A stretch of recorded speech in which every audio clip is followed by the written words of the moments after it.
আজকে এই ভিডিওর মাধ্যমে দেখানোর চেষ্টা করব যে হট অ্যান্ড কুল এসি কিভাবে হয় এবং মানে গরম থেকে ঠান্ডা, ঠান্ডা থেকে গরম কিভাবে হয়। তো সাধারণত আমরা যারা বাংলাদেশে এসি ব্যবহার করি, বাংলাদেশের ওয়েদার অনুযায়ী যেই এসি দিয়ে ঠান্ডা এবং গরম, এই এসিটা খুব কম ইউজ করা হয়, শুধুমাত্র ঠান্ডা থাকে এসিটা ইউজ করা হয়। তো এসি দিয়েই হিটারের কাজ হয়, হট অ্যান্ড কুল হয় এসি দিয়ে হয়। তো আজকে এই যে দেখাইতেছি, এটা একটা এলজি কোম্পানির উইন্ডো এসি।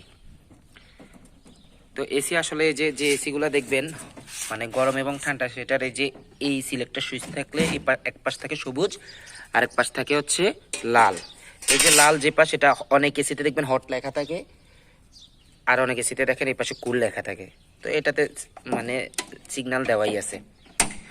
আর যেগুলো হচ্ছে স্প্লিট এসি, আমরা যে স্প্লিট এসি ওটাতে হচ্ছে রিমোটে দেওয়া থাকে এবং এসিতেও লেখা থাকে হট অ্যান্ড কুল। তো এখন দেখেন, এটা হচ্ছে এসির আমরা জানি দুইটা পার্ট থাকে, একটা হচ্ছে এক পাশ ঠান্ডা হয় আর এক পাশ হচ্ছে গরম হয়। এসির হচ্ছে উচ্চ তাপে মানে প্রয়োগ করে নিম্ন তাপে রূপান্তরিত করে, এটা হচ্ছে কম্প্রেসারের মাধ্যমে।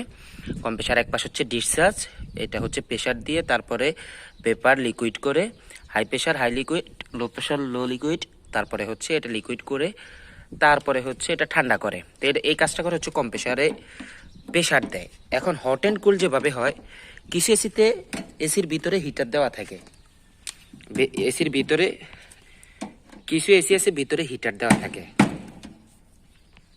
আর কিছু এসি আছে এই যে এক্সপানশন ভালভ, এই যে এটাকে বলা হয় এক্সপানশন ভালভ। এটার কাজ হচ্ছে কন্ডেন্সার চেম্বার হয়ে যাবে, মানে যে পাশ ঠান্ডা হয় ওই পাশ গরম হয়ে যাবে, যে পাশ গরম হয় ওই পাশ ঠান্ডা হয়ে যাবে। এটার মাধ্যমে জাস্ট হচ্ছে এই জায়গা থেকে ট্রান্সফার করে দেবে। এটা সিস্টেমটা হচ্ছে এটার, এই যে দেখেন এই জায়গা থেকে তিনটা লাইন বের হয়েছে। এই যে একটা গেছে হচ্ছে কুলিং চেম্বারে, একটা গেছে কন্ডেন্সারে এই জায়গাটা থেকে, আর একটা ফাইভ আসছে এই যে দেখেন সাকশন লাইনে, এই যে সাকশন লাইনে। আর ক্যাফেলারির মতোই আছে।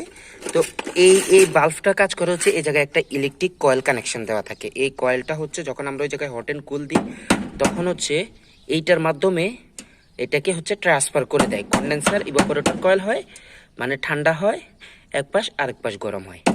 এটাকে বলা হয় এক্সপানশন ভালভ। এটার মাধ্যমে হচ্ছে হট অ্যান্ড কুল হয়। তো আশা করি আপনাদেরকে এই ভিডিওর মাধ্যমে বুঝাতে পারছি কীভাবে হট অ্যান্ড কুল হয়।